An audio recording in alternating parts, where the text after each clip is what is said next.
Hello, my name is Griffin Carter, 38 years old. I am a geologist working for a mineral company in Chicago, Illinois. If you ask me where I'm from, I'd say a small town called Brookfield, nestled alone amid the golden cornfields of Iowa. But if you ask where I truly belong, I'd shake my head because the answer isn't simple. I've spent my life searching for a place to call home, a place free from the stench of cheap liquor, the sound of shouting, or the bruises I once thought were an inevitable part of childhood. Today, sitting here looking out the window of my warm home, I want to tell you my story, a story of how a boy who grew up in pain found light, even though the path was filled with dark twists. Brookfield wasn't the kind of town you'd see on postcards. It was small, weathered, with a few bumpy main streets and a single bar that was always busier than the church. My house stood on the edge of town, a faded two-story wooden structure with peeling shingles and windows always shut tight to hide the secrets within. My father, Jack Carter, was a mechanic, but he rarely worked.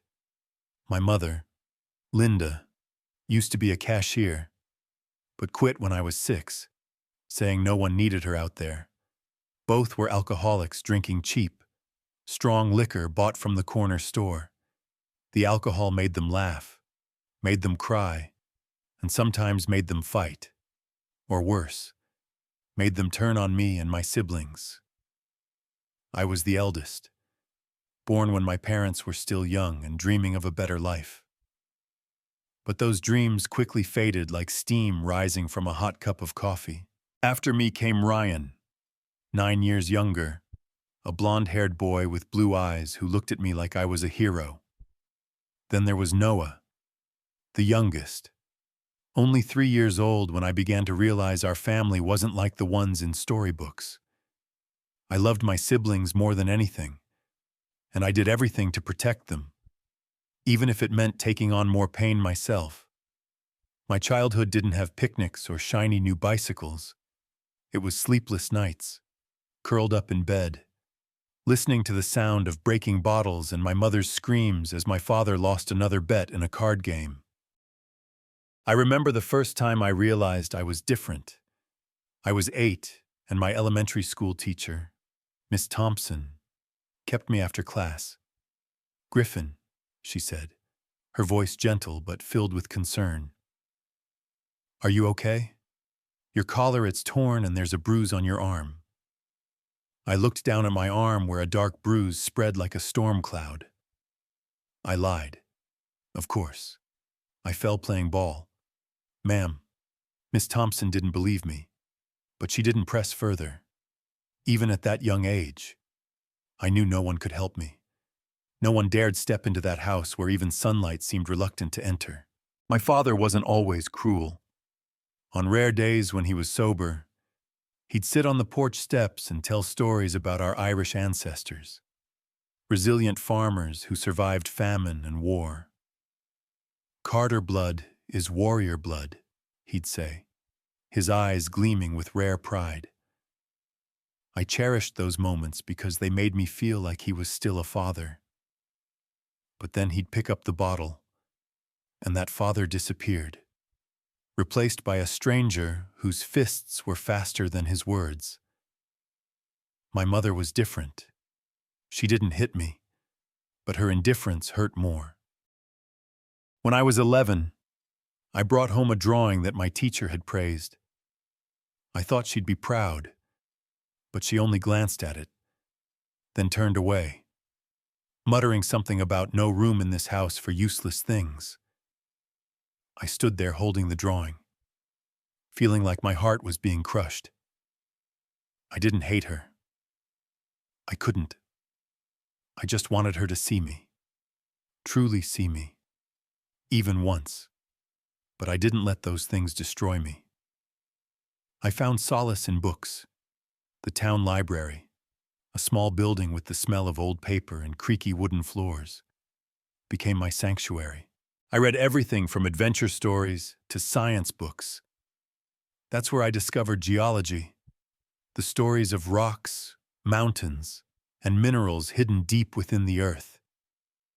I was fascinated by the idea that the earth, though old and scarred, held precious secrets within it. Maybe I thought I was like the earth, wounded on the outside, but with something valuable inside. As the eldest, I learned to be a shield for Ryan and Noah. When my father got angry, I'd pull them into my room, lock the door, and tell stories to drown out the shouting. One day, I'd tell them, "We'll leave this place. We'll have a beautiful house with a green lawn and windows always open." Ryan would nod, his eyes shining, and Noah would cling to me as if afraid I'd vanish. I wasn't making empty promises. I believed it. I had to believe it because otherwise, I don't know how I would have survived. When I was 16, things got worse. My father lost his job at the auto shop after getting drunk and arguing with his boss. Money dried up and the beatings became more frequent. One night, when I tried to stop him from hitting Ryan for breaking a glass, he shoved me to the floor. I remember the cold wood against my back, the pounding of my heart in my ears, and the wild look in my father's eyes as he raised his hand. But then he stopped, stumbling out of the house, leaving me lying there, breathing heavily. Ryan ran to me, sobbing, and I held him, whispering that everything would be okay. But deep down, I knew I needed a plan. I started working after school, delivering newspapers in the mornings and cleaning at the grocery store on weekends. I hid the money in an old tin box buried under a tree in the backyard. It wasn't just money. It was hope. A promise to my siblings that we'd escape this place. I studied harder than ever, sometimes staying up all night with a flashlight to review lessons because the electricity was often cut off. My science teacher saw my potential. She once told me, "Griffin, you're capable of great things. Fly high, fly far. Don't let this place hold you back." Her words were like a small flame, enough to warm me through the coldest days, but I wasn't always strong. Some nights when the house was dark, I sat alone and wondered if I deserved a better life. I loved my parents, despite how they treated me. I remembered my mother singing lullabies when I was little, or how my father once taught me to throw a ball. Those memories made it impossible to hate them, but they also hurt more because I knew they'd never change. When I was 19, I received a full scholarship to a university in Wisconsin to study geology. It was the moment I'd waited for my whole life, a door to freedom. But when I told my parents, my mother gave a faint smile, and my father said, "Don't think you're better than me just because you're going to college." I didn't argue. I packed my things, hugged Ryan and Noah, promised to come back for them, and left Brookfield without looking back. As the bus carried me out of town, I looked out the window at the endless cornfield stretching into the distance. I didn't cry, but my heart felt heavy. I wasn't just leaving my parents. I was leaving a part of myself, the boy who still hoped one day his family would become a real family. My luggage for starting my college journey was just a backpack with a few clothes and the tin box holding my savings. My destination was the University of Wisconsin in Madison, where I'd received a full scholarship to study geology. It felt both freeing and terrifying, like walking a tightrope between the past and the future. Stepping into Madison, I encountered a completely different world. No smell of cigarette smoke or sounds of arguing. No prying eyes from neighbors. Just tree-lined streets, the red brick buildings of the university, and fresh air that made me want to breathe deeply. But I still felt out of place. My classmates with their brand new jackets and stories of family vacations seemed to come from another planet. I hid in my worn-out sweater and borrowed textbooks from the library, trying to keep anyone from noticing how poor I was.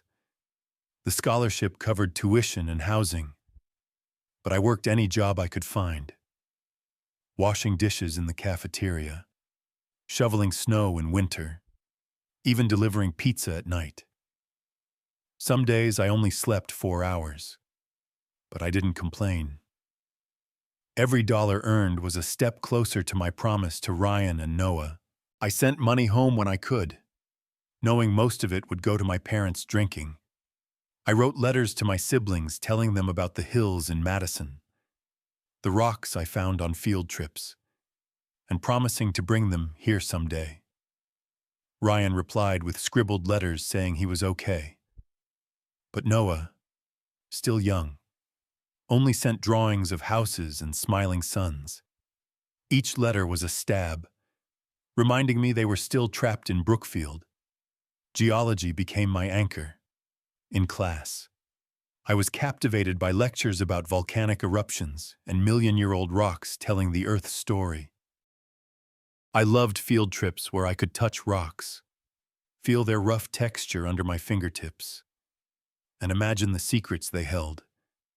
My professor, Dr. Ellis, a tall, lanky man with glasses sliding down his nose, noticed my passion. "You have an eye for it. Griffin," he said after a trip to the hills, "rocks don't lie, but they tell stories to those who listen." His words made me feel valuable, like I wasn't just a boy from Brookfield, but someone who could achieve something. But no matter how hard I tried to fit in, the scars from my past didn't fade easily. I'd flinch when someone spoke loudly or shrink back if a friend accidentally touched my shoulder. I was terrified of people learning about my family. So, I rarely spoke of Brookfield. When friends asked about my parents, I'd say they're just normal and quickly change the subject. I built a wall around myself, letting no one in, afraid that if they saw the real me, they'd turn away. Then, I met Emily. It was the spring of 2012 when I was 22 and a junior in college. I went to the university library to borrow a book on mineralogy, and there she was, standing behind the counter, her brown hair tied up high and eyes as blue as the Wisconsin sky. She smiled when I handed her my library card, and I, awkward with words, could only mumble a thank you. "You like rocks?" "Huh," she said, glancing at the book. "I used to think they were just rocks, but I saw a rose quartz once and it was beautiful like a dream." Her voice was gentle, non-judgmental, and for the first time in years, I felt like I could breathe. We started dating slowly and naturally. Emily was unlike anyone I'd ever met.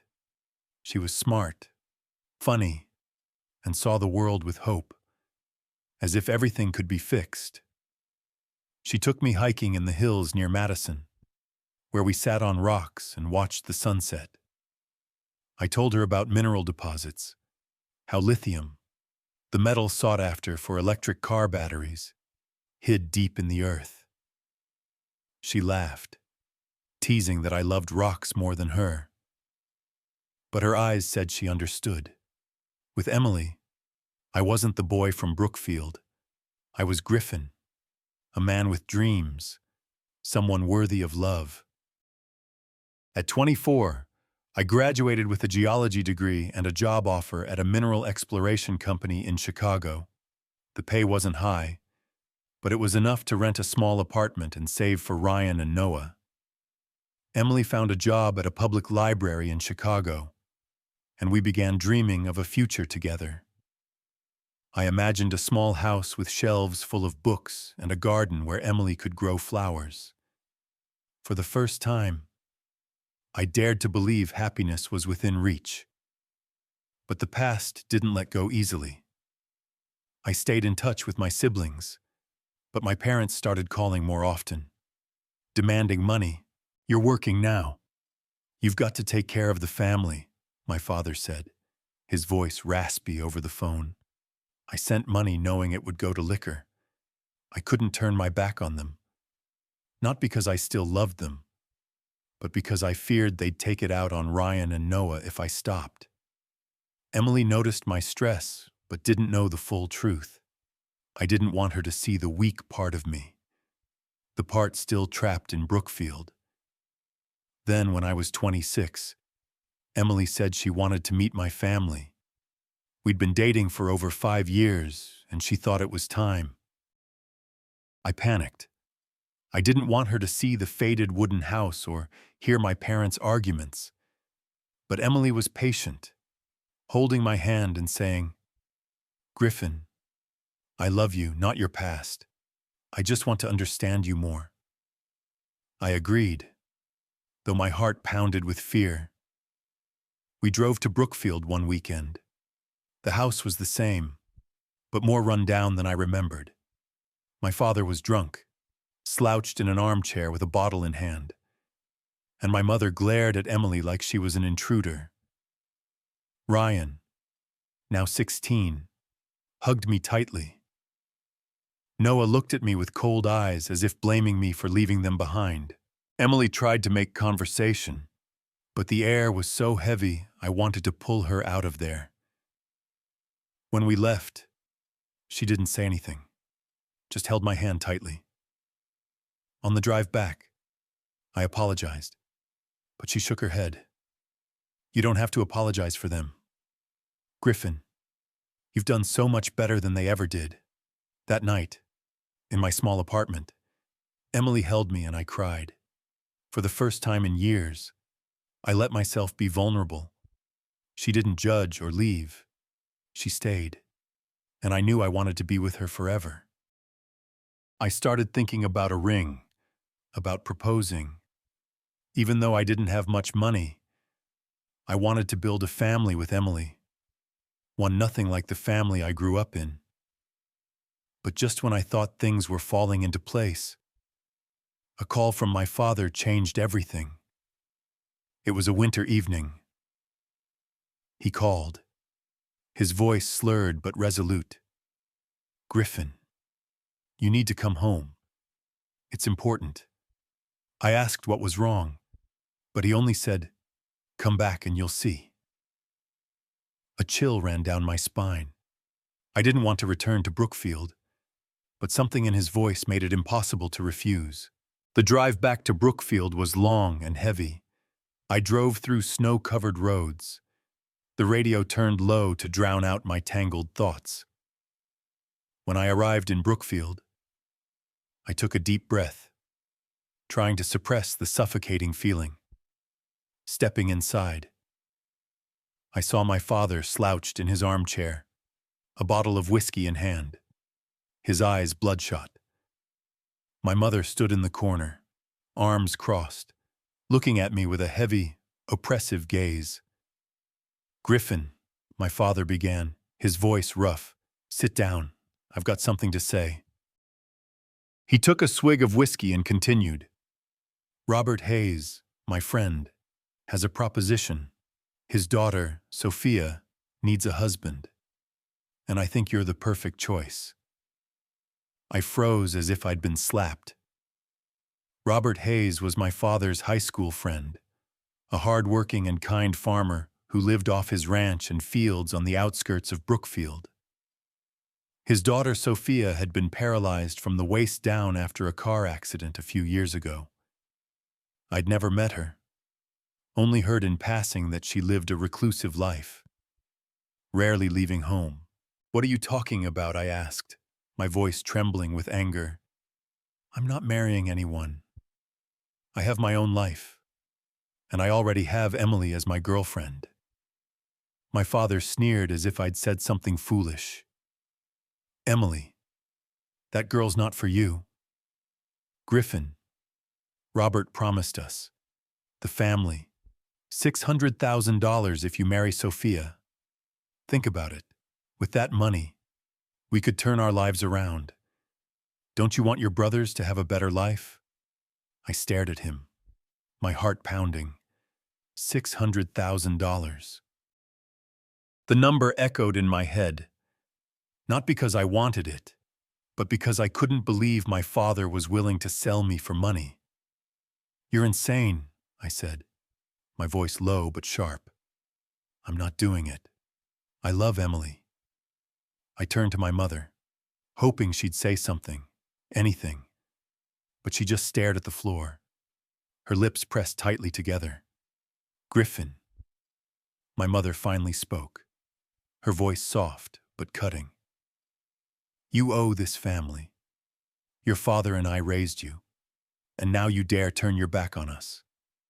You think you're better than us just because you've got a college degree." Her words were like a knife slicing into the old scars in my heart. Ryan came downstairs. "Griffin, don't listen to them," he said, his voice shaking. "You don't have to do this." My father spun around, roaring. "Shut up. Ryan, this isn't your business." I raised my hand to stop him, my eyes warning. "Don't touch him," I said. And for the first time, I saw my father hesitate. But then he laughed, a twisted smile. "You'll agree. Griffin, you always do what I say, don't you?" I left the house that night, driving to a cheap motel on the outskirts of town. I didn't sleep. I sat on the bed staring at the wall, trying to find a way out. I thought of Emily, her smile, the evenings we spent lying on the couch dreaming of the future. I couldn't imagine a life without her. But I also thought of Ryan and Noah, how $600,000 could get them out of Brookfield, give them the chance I never had. I hated myself for even considering the money, even for a second. The next morning, I was about to call Emily when she called me first. Her voice was cold, distant. "Griffin, I want to break up." The words hit me like the world collapsing beneath my feet. I shook my head, not understanding. "Why, what did I do wrong?" She answered curtly. "You're not the right man for me. And your parents, I don't like them either." Her words were like shards of glass cutting into my heart. I begged her to explain, but she only said, "I'm sorry, Griffin." Then she hung up.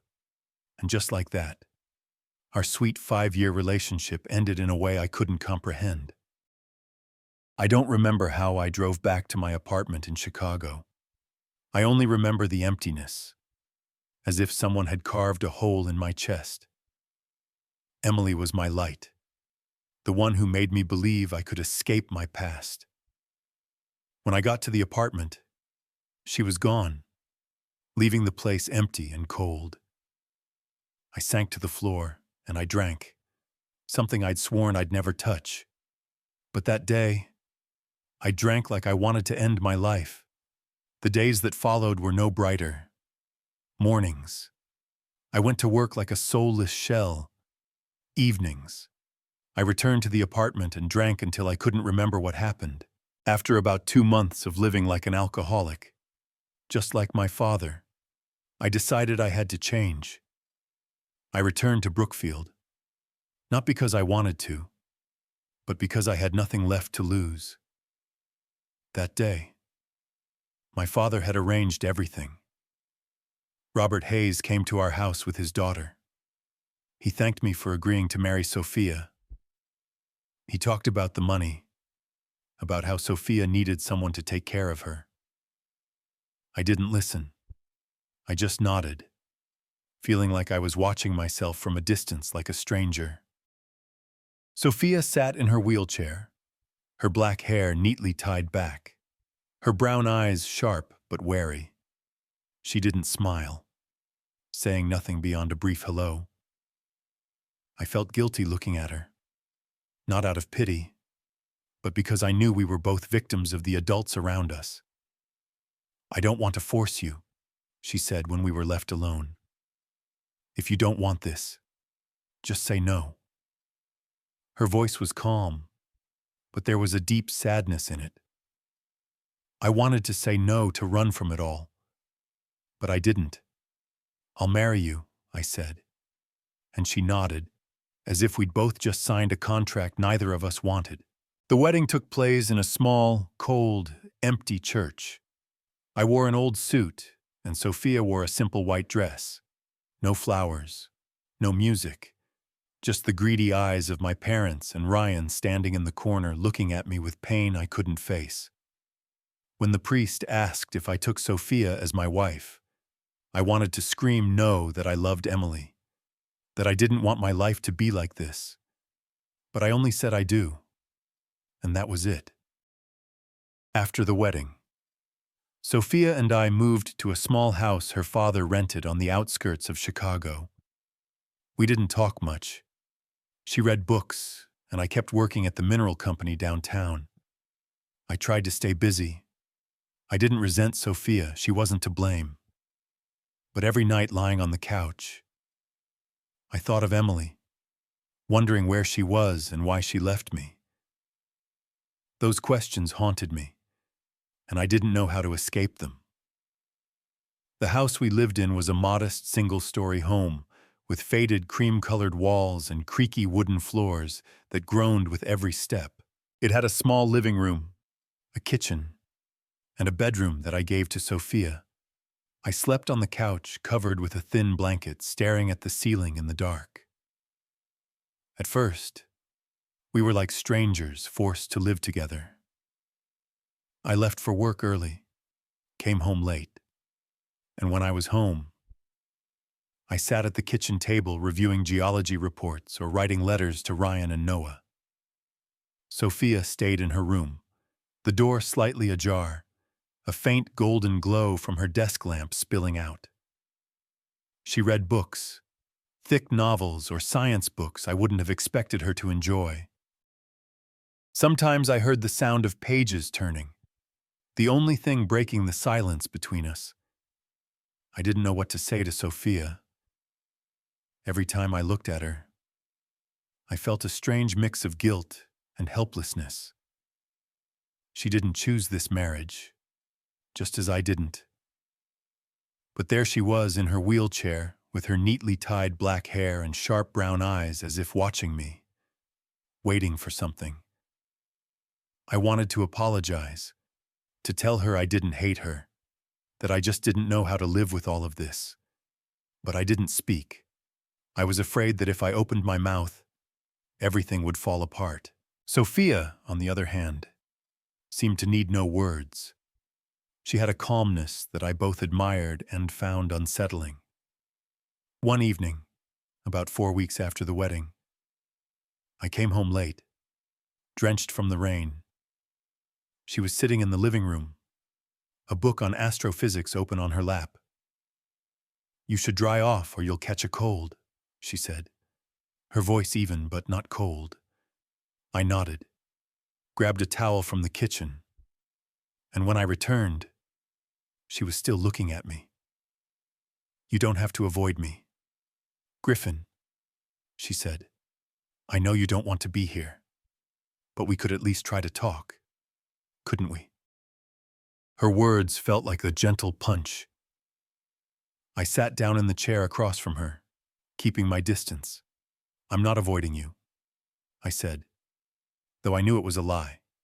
"I just don't know where to start." Sophia nodded, as if she understood.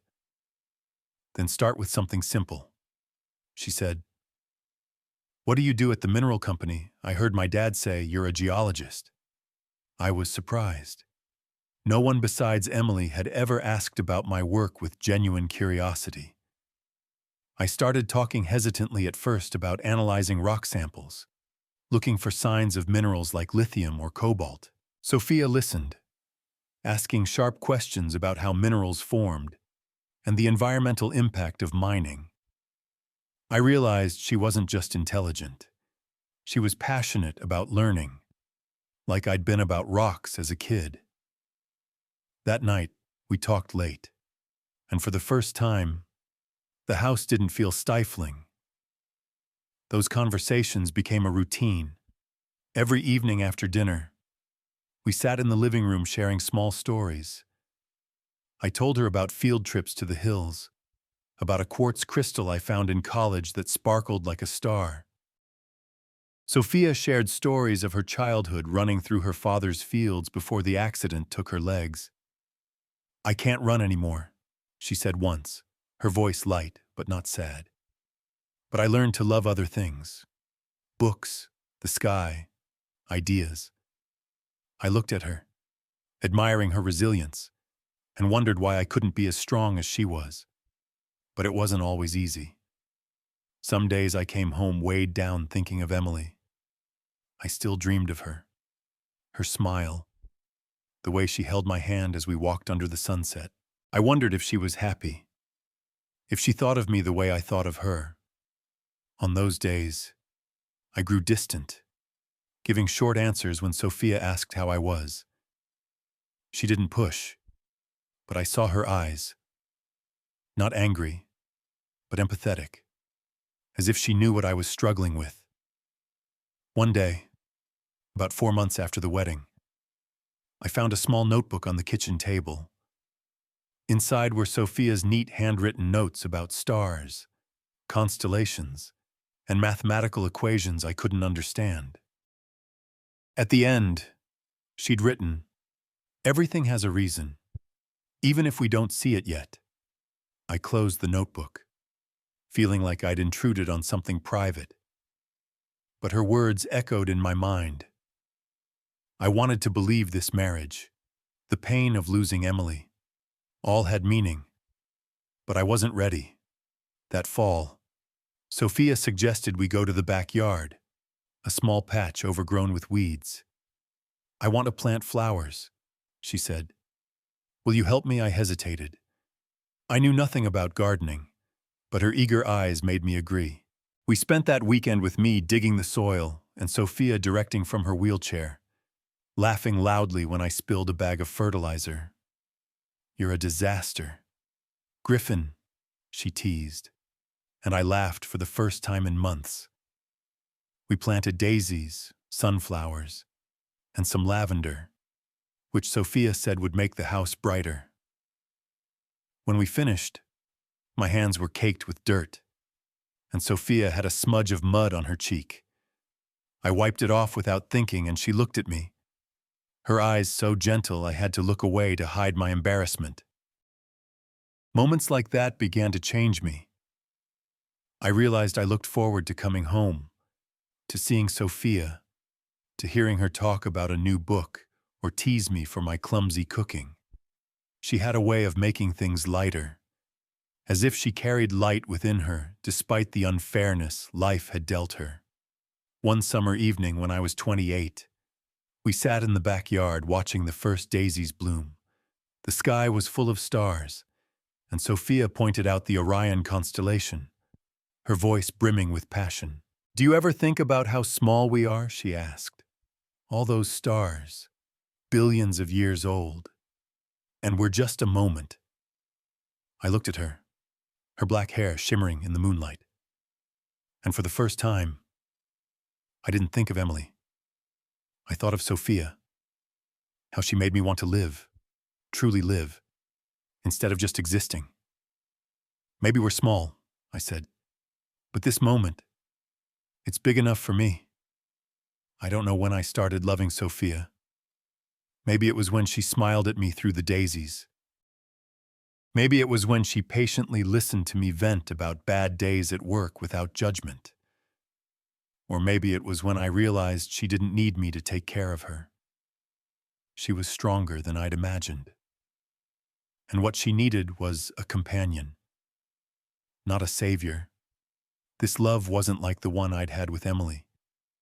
With Emily, love was a bright, blazing light, intense and overwhelming. With Sophia, it was a small, steady flame, warming me through the coldest days. Then one day, as Sophia and I were having dinner, the doorbell rang. I opened the door, and my heart stopped. Emily stood there, her brown hair shorter, her blue eyes full of regret. "Griffin," she said, her voice trembling. "We need to talk." I looked at her, feeling time rewind, and everything I thought I'd moved past came crashing back. Sophia from the dining table looked at us, and though she said nothing, I saw her eyes, not jealous, but worried, as if she feared I'd leave her. I invited Emily in, but she shook her head. "Out here," she said. We stood on the porch, the air biting cold. Emily took a deep breath and said, "Griffin, I need to tell you the truth. Your parents, they paid me to leave you. They said if I broke up with you, they'd give me money to start over. I agreed because I thought you'd be better off without me. But they didn't keep their promise, and I couldn't live with the guilt anymore." Her words were like a storm tearing through everything I believed. I stumbled, gripping the railing to keep from falling. "They paid you?" I asked, my voice breaking. Emily nodded, tears streaming down her face. "I'm sorry. Griffin, I don't deserve forgiveness, but you need to know the truth. I wanted to scream, to drive to Brookfield and confront my parents, to ask why they ruined my life. But I just stood there looking at Emily and realized I didn't love her anymore. Not because I was angry, but because my heart now belonged to the woman waiting for me inside that house. I told Emily I forgave her, though I wasn't sure if I truly did. She left, and I went back inside where Sophia was still sitting, her eyes gentle but full of questions. "Are you okay?" she asked. I sat down, took her hand for the first time, and said, "I'll be okay because I have you." Sophia smiled, and in that moment, I knew I'd found a true family. But life, as I've learned, is full of unexpected turns. One October morning, my phone rang incessantly. It was Sophia's mother, her voice trembling over the line.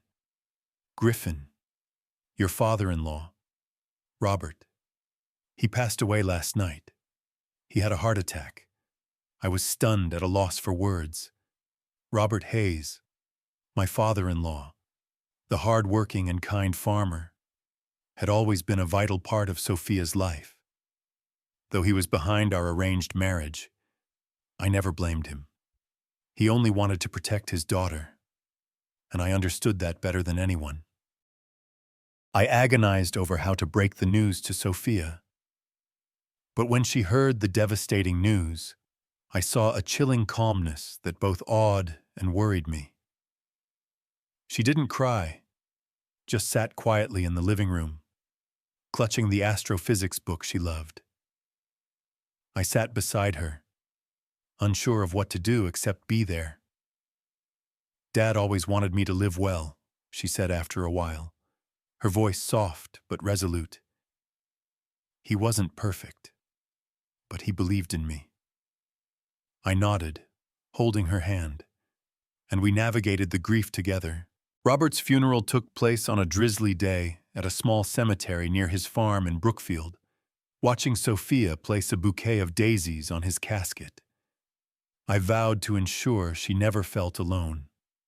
Robert left Sophia a will, and in it was a vast piece of land on the outskirts of Wisconsin near the hills. It was a plot he'd bought cheaply years ago, mostly barren hills and rocky soil, where he dreamed of building a family home.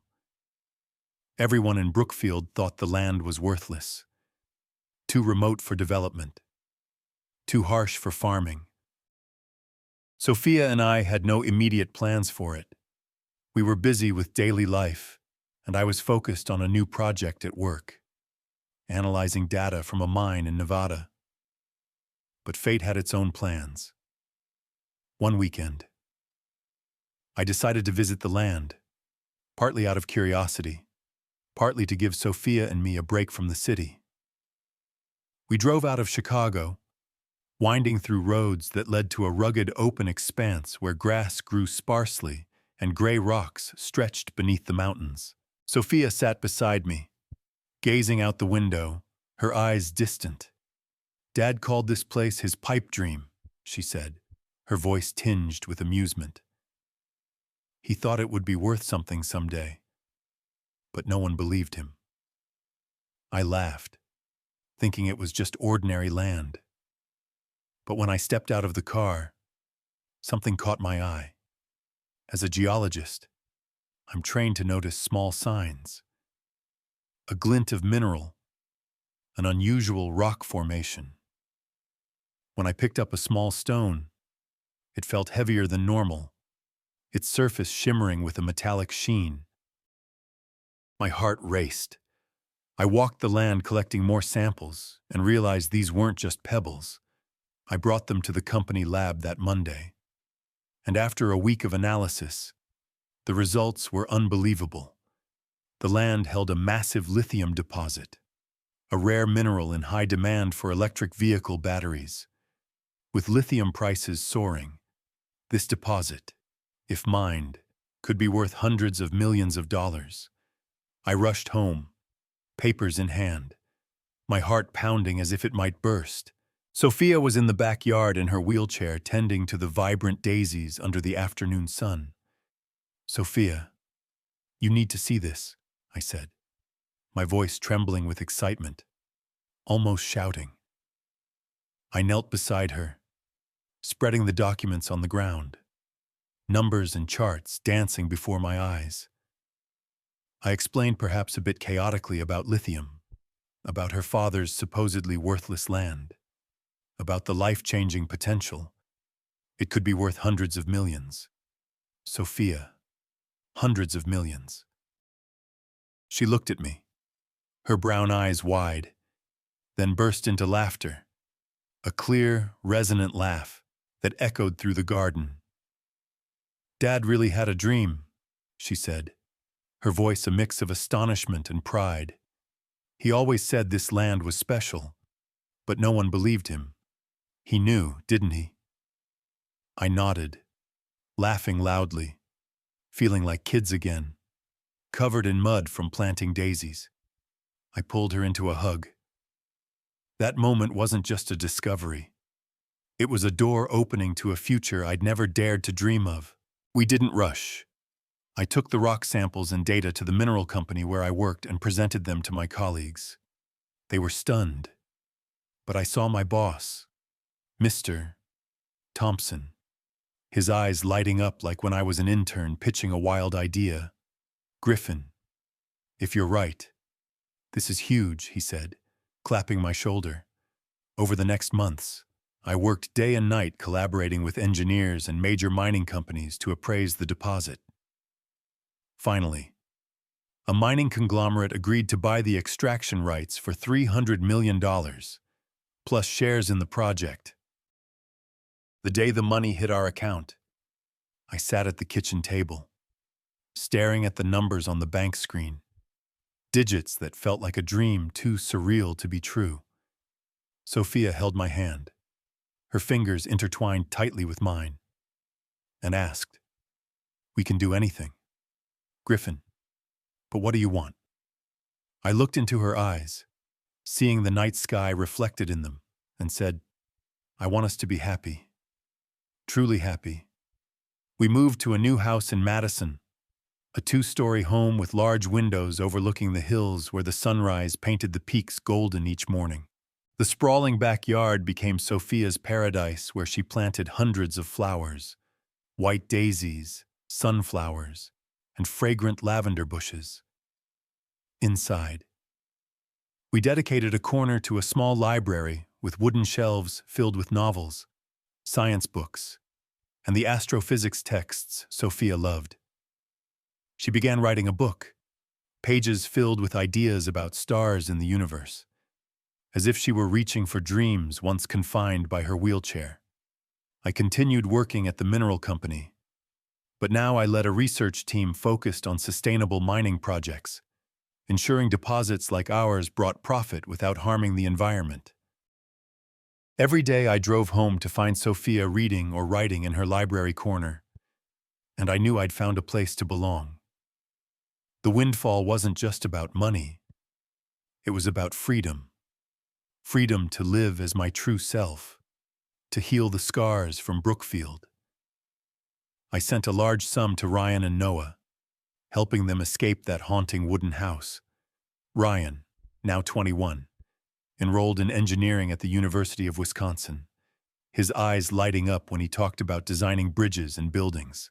Noah, 18, discovered a passion for painting, his canvases bursting with color as if he were repainting a world he once didn't dare dream of. I rented them a spacious apartment near campus, with windows overlooking a park, so they'd never have to hear the sound of breaking bottles or shouting again. Each visit, seeing Ryan laugh heartily, or Noah wielding a paintbrush, lifted a weight from my shoulders, as if I'd kept the promise I made years ago on that bus leaving Brookfield. Sophia and I began to dream bigger. We established a charitable foundation named after Robert, honoring the kind farmer whose land changed our lives. The foundation supported young people who, like me, had been abandoned or mistreated by their families. We provided scholarships for college, rented apartments to give them safe places to live, and organized counseling sessions to help them heal. Each thank you letter from someone like Mia, a 17-year-old dreaming of becoming a doctor, was a spark of light, reminding me I was doing the right thing. But even though my life was now filled with light, Sophia, Ryan, Noah, the shadows of my past still lurked, waiting to pull me back. It was the winter of 2021. I was in my office at the mineral company analyzing data from a new mine in Wyoming when my phone buzzed. My mother's number flashed on the screen. I hesitated, my finger hovering over the reject button. But a part of me, the boy still hoping his parents would change, made me answer. "Griffin," my mother said, her voice sickeningly sweet. "Your father and I want to visit. It's been a long time, hasn't it?" I gripped the pencil in my hand, feeling the air in the room thicken. I knew they weren't coming to visit. They never did. "I'll arrange something," I replied coldly, hanging up before she could say more. I drove home, my mind in turmoil. Sophia was in the small library of our new Madison home, finishing the final chapter of her book on astrophysics. She looked up as I entered immediately, noticing the tension on my face. "It's your parents again, isn't it?" she asked, setting her pen down. I nodded, sitting across from her, and told her about the call. Sophia listened as she always did without interrupting. When I finished, she took my hand, her warm fingers intertwining with mine. "Griffin, you don't have to see them if you don't want to. You've already given them too much." I looked into her eyes, seeing both resolve and concern, and I knew she was right. But I also knew I needed to face them, not for their sake, but for mine. I reached out to Ryan for information. He told me, his voice thick with bitterness, that our parents had squandered the $600,000 from Robert Hayes, the money they received for forcing me to marry Sophia.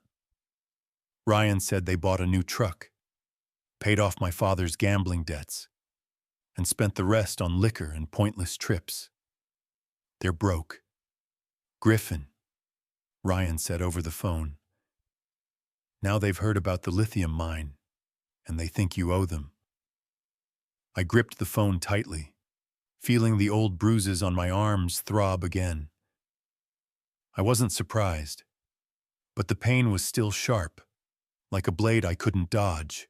A week later, my parents showed up at our doorstep in Madison. I opened the door to find them standing there. My father, Jack, with disheveled gray hair and bloodshot eyes, and my mother, Linda, in a worn sweater, a forced smile on her lips.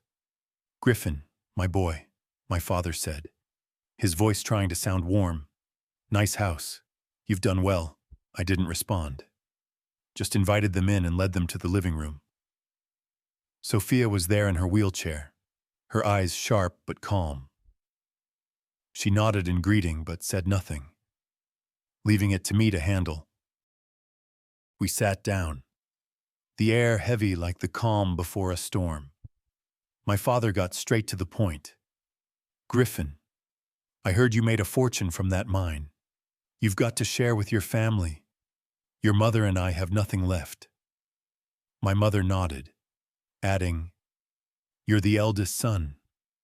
Griffin, you have a responsibility to us." Their words were like an old script, echoing the days when they forced me to work to support the family. When they took the money I saved from delivering newspapers. But this time, I wasn't that 16-year-old boy anymore. I took a deep breath, feeling my chest tighten. "Mom, Dad," I said, my voice low but firm, "I gave you $600,000 from Robert. You spent it all. I don't owe you anything anymore." My father scoffed, as if I'd said something absurd. "Who do you think you are? Griffin, you're rich now, and you turn your back on your family. You wouldn't be anything without me and your mother." My mother chimed in, her voice trembling. "You can't abandon us like this. We're your blood." I looked at them, seeing not my parents, but two strangers trapped in their own selfishness. I thought of the nights I lay curled up listening to bottles shatter, of the times I shielded Ryan and Noah, of how they manipulated my life. And then I thought of Emily, my first love, the one they paid to leave me. I'd never confronted them about it, but now I knew I had to. "You paid Emily to leave me," I said, my voice calm but icy. "You destroyed the best thing in my life back then. Did you think I wouldn't find out?" My father froze, his eyes widening, but then he shook his head, sneering. "That girl wasn't good for you. Griffin, aren't you living the dream now?" My mother lowered her head, muttering, "We just wanted a better future for you." I clenched my fists, my nails digging into my palms. "A better future?" I asked, my voice shaking with anger. "You did it for the money, not for my future. You never thought of me, only of yourselves." Sophia spoke up for the first time from the corner of the room. "Can't you see?" she said, her voice calm but sharp. "Griffin has done everything for this family, even when you treated him terribly. Now he has the right to live his own life." My father glared at Sophia as if about to retort, but her unwavering gaze silenced him. I looked at Sophia, gratitude swelling in my chest. She was my strength. The reason I didn't crumble. I stood up, pointing to the door. "I'm not giving you any more money. Don't come back. I have my family. Sophia, Ryan, and Noah. You're not my family anymore." Those words cut like a blade. But they also set me free. My father roared, calling me ungrateful, but my mother pulled him out, her eyes filled with resentment. When the door closed, I stood there, my breathing heavy, feeling as if I'd just run a marathon. Sophia wheeled over to me, placing her hand on mine. "You did the right thing," she said. I knelt down, hugged her, and for the first time I cried for my parents, not out of grief, but because I was free. But amid the tears, a strange thought flickered. If my parents hadn't destroyed my relationship with Emily, if they hadn't forced me to marry Sophia, I wouldn't have this life. Not Sophia, not the foundation, not the evenings watching the hills. I hated what they did, but I couldn't deny that in a strange way they led me here. I whispered this to Sophia and she smiled, brushing my hair. "Sometimes the worst things lead us to the best," she said. "But you don't owe them thanks. You built this life yourself. Looking back on my journey, I see that the path from Brookfield to Madison was far from a straight line. It was full of twists, deep valleys, and moments when I thought I wouldn't make it through. My parents, with all they did, the beatings, the indifference, the manipulation of my first love with Emily, left scars that will never fully disappear. But those scars also became the map that led me here. If they hadn't forced me to marry Sophia, I wouldn't have her, our garden full of flowers or our evening stargazing. If they hadn't destroyed my relationship with Emily, I might have lived a different life, but I'm not sure it would have been as meaningful as this one. I don't thank them. They don't deserve it. But I accept that in fate's strange way. The worst things led me to the best. If I could speak to the 16-year-old Griffin curled up in that wooden house, I'd tell him, keep going. Don't give up. The darkest days will lead you to light. But you have to keep moving even when you're afraid. And if I had advice for anyone reading this story, struggling with a toxic family or invisible wounds, this is what I'd say. You are not what others do to you. You are what you choose to do with yourself. Find people who truly love you. Seize opportunities no matter how small. And trust that no matter how long the road, you'll find the light. I did. And you can too. Life doesn't promise to be easy, but it promises to be worth living if you dare to keep going. And I, Griffin Carter, kept going. I found my true family, built a life based on love and truth, and I'll never stop dreaming big. Because I know, as Sophia once said, each of us is a story. If this story touched you, please give it a like. Share your thoughts in the comments below. And don't forget to subscribe to the channel for more inspiring tales. Your support means the world and helps spread these meaningful messages further. Thank you for listening.